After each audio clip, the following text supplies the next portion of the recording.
The first time my mother called that night, I didn't even look at the screen. I just stared at the vibration crawling across my kitchen counter and thought, no, not this time. Then it buzzed again. And again. Mom, Dad, Mom, Dad. Before we continue, please hit the like button, subscribe to the channel, and turn on the notification bell for updates. Do you know the kind of panic that can travel through a phone line before you ever answer it? That kind of panic has a sound. It's not loud. It's persistent. It's the fourth call in 2 minutes. It's the text that says, please pick up. It's the sudden silence between one ring and the next, like the world is inhaling before it breaks. But I already knew why they were calling. That was the part nobody would believe. I wasn't shocked. I wasn't confused. I wasn't even angry. Not in the hot, explosive way people expect. I was just still. The kind of stillness you get when something finally happens exactly the way you always knew it would. I was sitting at my tiny kitchen table in my apartment, laptop open, receipts stacked in clean little piles beside me. Rent paid, utilities paid, grocery list made. My life, for once, under control. It had taken me 2 years to build that kind of peace. 2 years of saying no. 2 years of untangling myself from other people's chaos. 2 years of learning that just because someone raised you, that didn't mean they got unlimited access to your time, your money, your energy, or your future. And still, when the screen lit up with Mom calling, my chest tightened. Because part of me remembered being 12 years old. Standing in the doorway while my sister Chloe cried over something she'd broken, and somehow I was the one apologizing. Part of me remembered being 16, handing over birthday money because Dad said the electric bill was more important than another pair of shoes. Part of me remembered being 21, sitting in the bank with a smile so tight my face hurt while I cleaned up a mess that shouldn't have had my name on it in the first place. They always called me first when something went wrong, but I was never first for anything else. That was the rule in my family. Unwritten until one night it wasn't. The phone buzzed again, rattling itself close to the edge of the counter. I finally picked it up, not to answer, just to look. 5 missed calls, 3 texts. Aria, please answer. It's urgent. We need you. I laughed. And not because it was funny, because sometimes the truth is so shameless. All you can do is laugh at the audacity of it. We need you. Of course they did. They didn't need me when Chloe got praised for things I quietly did behind the scenes. They didn't need me when family dinners turned into performances where my father acted like responsibility was a personality trait I'd been born to donate to everyone else. They didn't need me when I asked, calmly, carefully, whether anyone in that house had ever once considered what any of this was costing me. But the second something cracked, the second there was an unpaid bill, a late notice, a panicked voice, a problem too ugly for Chloe's smile to smooth over, then suddenly I mattered. That sentence came back to me so clearly I could hear the scrape of forks against plates. "Ma, you'll always come last, Arya. That's just how this family works." My father had said it across the dinner table like he was explaining the weather. No shame, no hesitation. My mother had gone quiet in the way she always did when silence was easier than courage. Chloe had smiled. That tiny, satisfied smile people wear when someone else finally says the cruel thing out loud. And me? I didn't cry. I didn't yell. I just looked at him and said, "Then don't call me first." I don't think any of them believed me. That was the funny part. They thought it was one of those dramatic lines people say before they come back a week later and keep doing exactly what they've always done. They thought I'd cool off. They thought reality would force me back into place. Because it always had before. Except this time, I meant it. So I stopped. I stopped sending money when temporary emergencies kept becoming permanent habits. I stopped proofreading Chloe's job applications after she mocked my boring little office life. I stopped fixing Dad's online payment errors, stopped calling customer service for Mom, stopped being the invisible scaffolding holding up a family that swore I was the least important part of it. I moved out, changed my passwords, closed what I could, documented what I had to, learned the difference between helping and being used. And for a while, nothing happened. That's how these things go sometimes. People think boundaries create immediate explosions. They don't always. Sometimes they create silence first. A deceptive, eerie silence. A waiting period. The moment where everyone assumes you'll fold. Then reality arrives all at once. My phone lit up again. This time, I didn't recognize the number. No name, no photo, just an unfamiliar local number flashing across the screen while my mother's last text still glowed above it. Please, Arya, answer me. I stared at that unknown number longer than I had stared at my parents' names. Because that changed things. That meant whatever was happening had already spilled past the walls of their house.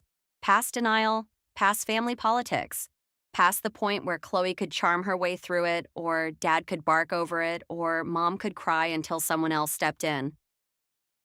I knew right then this wasn't just another mess, this was the collapse. And when the phone started ringing again, I realized something else. Someone besides my family was finally looking for me. Have you ever been assigned a role in your family so early? I'm so quietly that by the time you noticed it, everyone was already depending on you to stay in it? That was me. Not the oldest. Not the baby. Not the favorite. Just the reliable one. And if you've ever been the reliable one, you already know how dangerous that word can be. It sounds like a compliment. It sounds warm, mature, trustworthy. But in some families, reliable is just a prettier way of saying convenient. It means you'll be the one they lean on, blame less loudly, thank less often, and assume will always be there no matter how uneven the deal gets. Chloe was 27 now, but she had been the center of gravity in our house for as long as I could remember. She was the kind of person strangers adored instantly. Bright smile, quick laugh, perfect instinct for telling people exactly what they wanted to hear. Teachers loved her. Neighbors loved her. My parents built entire stories around her potential. If Chloe forgot something, she was overwhelmed.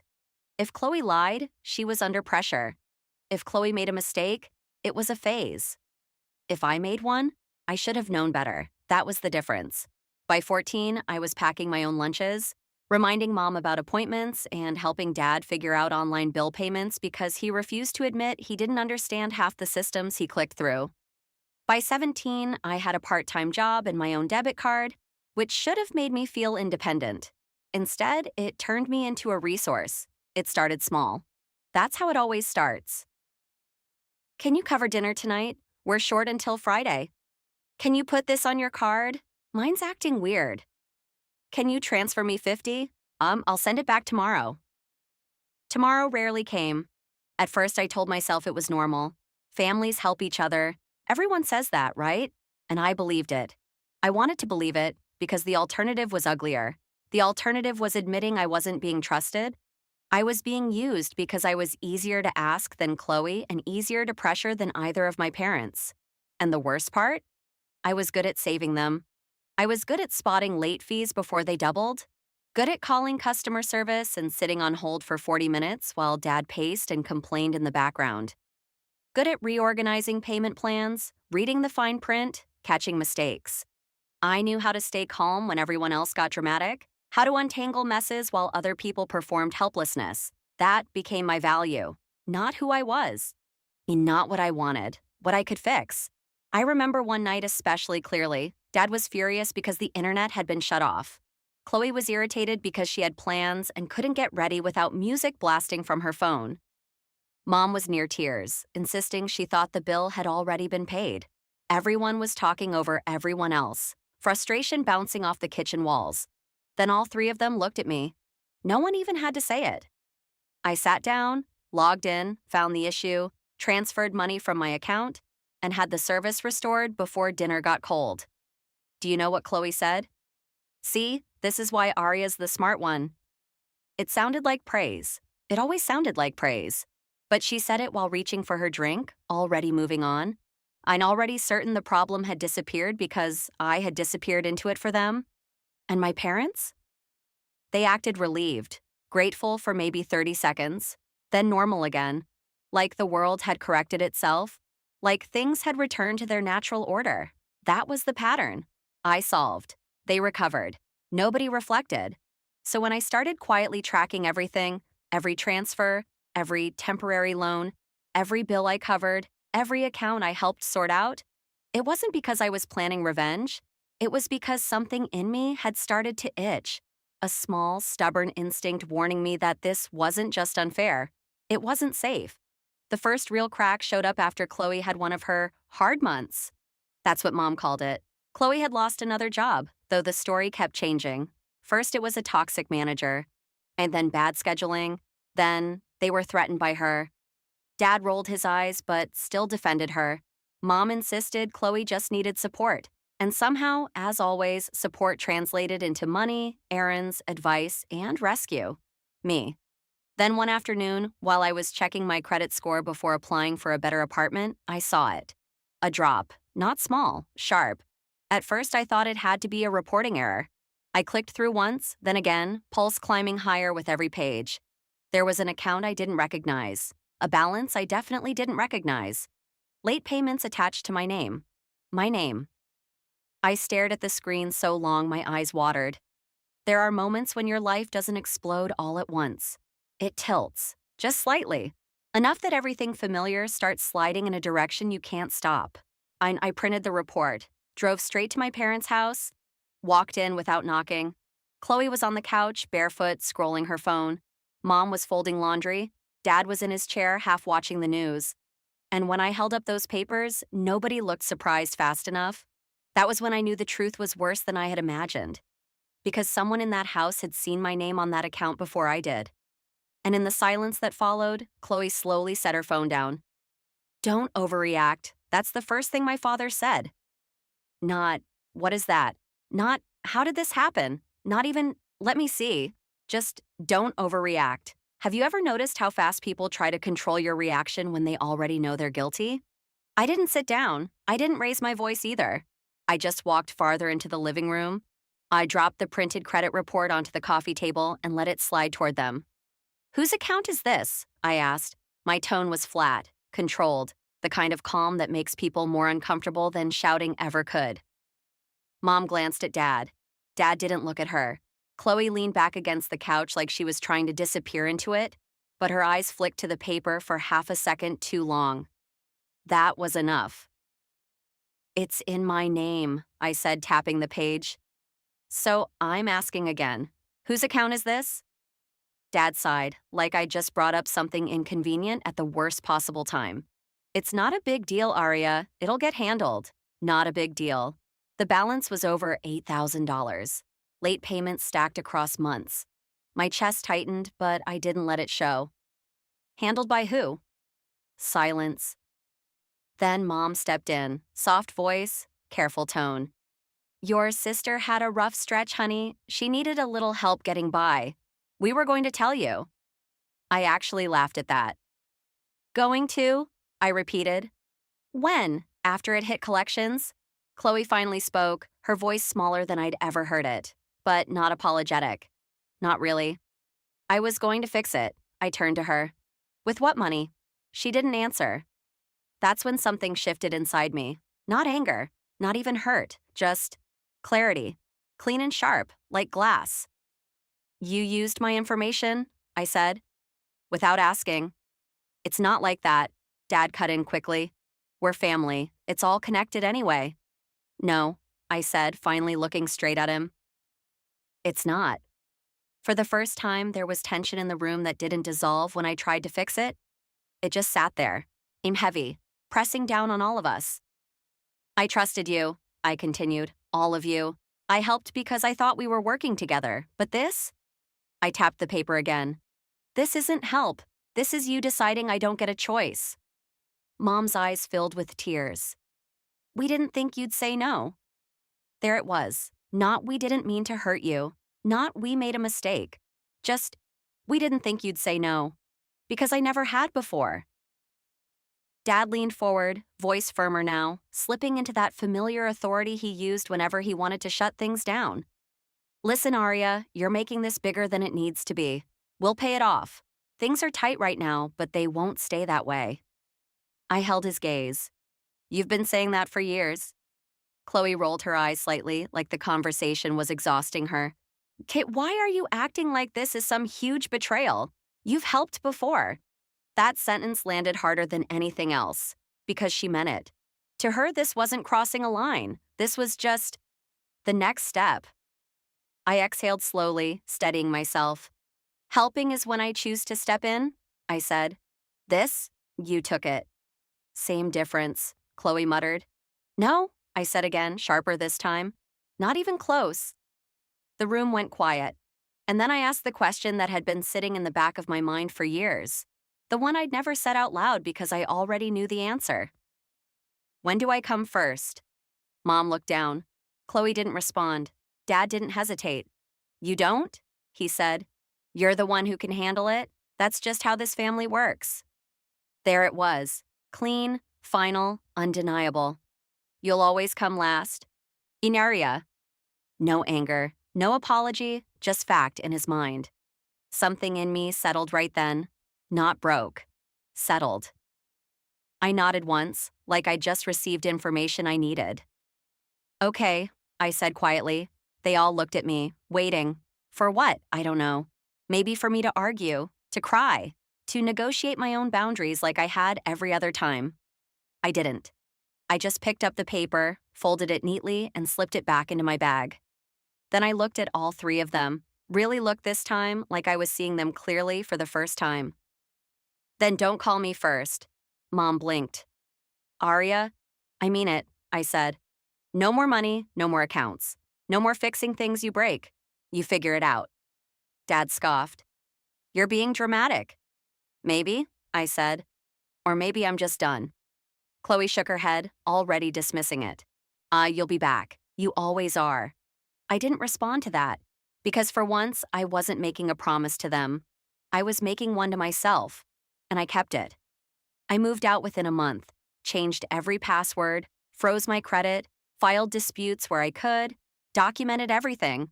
Slowly, carefully, I untangled my name from as much of their mess as possible. They called, of course. At first casually, then insistently, then urgently. I stopped answering. Weeks passed, then months. And for a while, nothing happened. No explosion, no immediate consequences, just silence. The kind that makes people think they've gotten away with something. Until the day my phone lit up again, over and over and over, with messages that didn't sound annoyed anymore. They sounded scared. Arya, please pick up. Something's wrong. We need you. And this time, I didn't move. Because deep down, I knew. This wasn't a small problem anymore. This was the one they couldn't fix without me. This time, I didn't. The words didn't feel dramatic when I thought them. They felt factual, settled, like a door that had already been closed long before anyone tried to knock on it. My phone kept lighting up anyway. Mom, Dad, Mom again. Then messages, one after another, stacking so fast I didn't even need to open them to feel the shift in tone. Not demanding anymore, not irritated. Panicked. Arya, please. Call me back right now. It's serious. We could lose the house. I stared at that last one a little longer than the rest. The house. Of course. For a second, just a second, my mind tried to slip back into its old role. Calculate, fix, prioritize. How bad is it? What needs to be done? Who do I call first? That instinct was still there. It didn't just disappear because I decided to change. It lingered, like muscle memory, like a reflex. But I didn't act on it. Instead, I reached for my laptop. If they were calling me this desperately, it meant one thing. Whatever was happening had finally crossed into territory they couldn't manage on their own. And if my name had ever been attached to any part of it, I needed to know exactly where I stood. I logged in slowly, deliberately, pulling up the accounts I used to monitor, the ones I had access to, the ones I had already started separating myself from months ago. At first, everything looked quiet. Then I dug deeper. Payment histories, flags, notices. And then I saw it. A chain reaction. Missed payments on multiple accounts. Some I recognized, some I didn't. Any fees stacking, interest compounding, one account already marked for escalation, another flagged as under review. My stomach tightened. They hadn't fixed anything. Not after I left. Not after the warnings. Not even after the first consequences started showing up. They just kept going, like I'd always come back before it got this far. I leaned back in my chair, exhaling slowly as the weight of it settled in. This wasn't one mistake. It wasn't even one bad decision. It was a pattern finally reaching its breaking point. My phone buzzed again, This time, it wasn't them. Unknown number, same one from earlier. I stared at it for a moment, then answered. Hello? There was a brief pause, then a calm, professional voice on the other end. Is this Aria Bennett? Yes. My name is Daniel Reeves. I'm calling from Crestline Financial Services regarding several accounts associated with your name. We've been attempting to reach you. My grip on the phone tightened slightly. What kind of accounts? I'm sure you're aware, he said carefully, that there are outstanding balances that have entered a more serious stage of review. We need to confirm your involvement before proceeding further. There it was. Clear, direct. No family spin, no emotional cushioning, just facts. I'm not responsible for those debts, I said steady. Some of those accounts were opened without my consent. I've already filed documentation disputing them. A pause. Then, yes, I see notes here regarding previous disputes.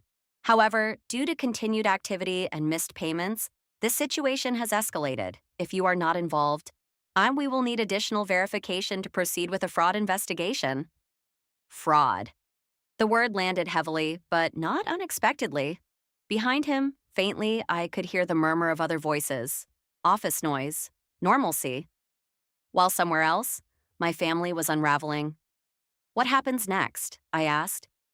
If the accounts are confirmed as fraudulent, he replied, liability may shift away from you. However, that process involves formal investigation, documentation, and potential legal action against the responsible party. Legal action against Chloe, against my parents if they were involved. I closed my eyes briefly. This was the moment, the one they had been calling me to prevent. Because as long as I stepped in, paid something, negotiated something, fixed something, none of this would reach this stage. But I hadn't, and now it had. Bao understood, I said. We'll be sending you the necessary forms, Daniel continued. Time is important in cases like this. I'll handle it, I replied, and for the first time in my life, those words didn't mean I was about to save them. They meant I was about to separate from them completely. The call ended. Silence filled the room again, but it felt different now. Heavier, final. My phone lit up immediately after. Mom. Again. I didn't answer. It rang. Stopped. Rang again. Then a voicemail notification appeared. Then another. Then another. I didn't listen to them, not yet, because I already knew what they'd sound like. Pleading, apologizing, promising things they had never followed through on before. The same cycle, just louder this time. Except something had changed, because while my phone sat there, I'm vibrating with their desperation. Another call came through, not to me, to them. And this time, someone else picked up. The collapse didn't happen all at once. It unfolded in pieces, quietly, then all at once. Exactly the way problems like this always do when no one stops them early. I didn't hear it directly, not at first. What I had were fragments, voicemails stacking in my inbox, messages getting longer, less controlled, more honest than anything my family had ever said to me before. I waited a full day before listening to the first one. My mother's voice came through shaky, uneven. Aria, please, just call me back. We didn't realize it had gotten this bad. They're saying things we don't understand. There are letters, legal letters. Your father's trying to figure it out, but just, please. The second voicemail was my father. Yeah, and that one was different. No authority, no certainty, just strain. They're saying accounts are under investigation, he said, voice tight. They mention fraud, Aria. Fraud. You need to clear this up. You need to tell them it's a mistake. Tell them it's a mistake. I sat there for a long moment after that message ended, staring at the wall. Because now everything was out in the open. There was no confusion about what had happened. Here was the truth, stripped down to facts. Chloe had opened financial accounts using my identity. Credit lines, small loans, things easy to slip through if you had just enough personal information. My parents had known. Maybe not every detail, but enough. Enough to question it, enough to stop it. They didn't, because it was easier to let me carry it. And when I started pulling away, closing accounts, freezing my credit, filing disputes, They didn't correct the behavior. They adapted around it, used what access remained, ignored what they couldn't control, until the system caught up with them. Missed payments triggered flags. Flags triggered reviews. Reviews triggered investigations. And when those investigations started connecting accounts back to my name while I was actively disputing them, that's when it escalated from financial trouble to something much bigger. Fraud, accountability, legal consequences. The call I got from Crestline wasn't random. It was the next step. And when my parents didn't know how to respond, when they couldn't smooth it over or delay it or push it onto me, someone else stepped in. Collections agencies, legal departments, investigators, and people who don't accept "it's family" as an answer. A few days later, I got the official documents. Forms to confirm identity theft, requests for timelines, evidence, statements. I filled them out carefully, completely, attached everything I had: records, dates, screenshots, copies of disputes I'd already filed months ago. I didn't rush. I didn't hesitate either, because this wasn't me choosing revenge. This was me choosing accuracy.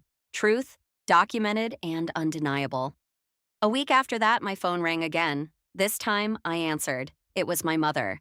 Her voice broke the second she realized it was me. "Aria, they're saying Chloe could be charged. They're talking about court. We didn't think—" "I know," I said quietly. And I did. They didn't think. That had always been the pattern. "Can you fix this?" she asked. And the question coming out in a whisper, like she already knew the answer.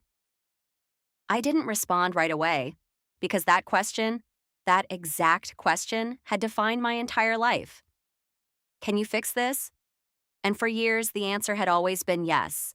No matter the cost, no matter the weight, no matter how unfair it was. But now there was a different truth sitting between us. "I already did," I said. Silence. "You just don't like how." She started crying then, really crying. Not the soft, controlled version I was used to. The kind that comes when something is finally out of your hands. "What's going to happen to us?" she asked, and for the first time, I didn't feel responsible for answering that. "That depends on what you do next," I said, not cold, not cruel, just honest. The investigation moved forward. And Chloe was formally implicated. The accounts traced back to her activity, her usage, her patterns. My documentation reinforced it. Clear separation, clear objection, clear timeline. Legal consequences followed. Not extreme, not dramatic, but real. Fines, required repayment plans, a mark that wouldn't disappear quickly. My parents weren't charged, but they weren't untouched either. Financial strain hit them hard. The house, that house, went into restructuring. They had to sell one of their cars, cut expenses in ways they had avoided for years. Socially, things shifted too. Word got out, quietly at first.